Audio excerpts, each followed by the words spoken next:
திரு உதயநிதி ஸ்டாலின் அவர்களுக்கு எஸ்ஐஆர்னே என்னன்னே தெரியல. பத்திரிகை நண்பர்கள் எஸ்ஐஆர் கேட்டதுக்கு புது விளக்கம் கொடுக்குறார். இந்தியாவில் யாருமே எஸ்ஐஆருக்கு ஒரு துணை முதலமைச்சராக இருக்கிறவருக்கு எஸ்ஐஆர் விளக்கமே தவறு.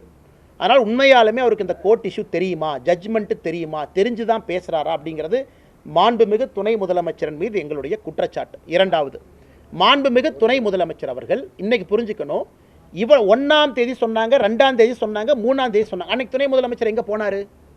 அதாவது அவர்கள் ஆட்சியில் இருக்கக்கூடிய காவல்துறைக்கு டைரக்ஷன் கொடுத்துருக்குறாங்க. பின்பற்ற வேண்டியது துணை முதலமைச்சருடைய பொறுப்பு. எதுவுமே செய்யலை.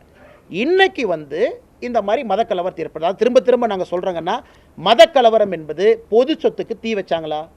இஸ்லாமிய நண்பர்களை யாராவது இங்கே தவறாக பேசினாங்களா? இஸ்லாமிய நண்பர்களுடைய சொத்தாக இருக்கக்கூடிய தர்கா இந்துக்களுக்கு சொந்தம் என்று எங்கேயாச்சும் சொன்னாங்களா? நெல்லித்தோப்பு கொடுங்கன்னு திரும்ப கேட்டாங்களா? எங்கேயுமே இல்லை. ஆனால் இதே உதயநிதி ஸ்டாலின் அவர்கள் அந்த ஸ்கந்தர் மலையை சிக்கந்தர் மலை என்று சொல்லும்போது எங்கே போனார்? இதே உதயநிதி ஸ்டாலின் அவர்கள் ஆடு கோழி வெட்டுவோம் நெல்லித்தோப்பில் சொல்லும்போது எங்கே போனார்? இன்னைக்கு மட்டும் கிளம்பி வர்றாருன்னா உதயநிதி ஸ்டாலின் அவர்கள் எல்லோருக்குமான துணை முதலமைச்சரா இல்லை குறிப்பிட்ட சமுதாயத்திற்கான துணை முதலமைச்சராங்கிற கேள்வியை நாங்களும் கேட்போம்ல.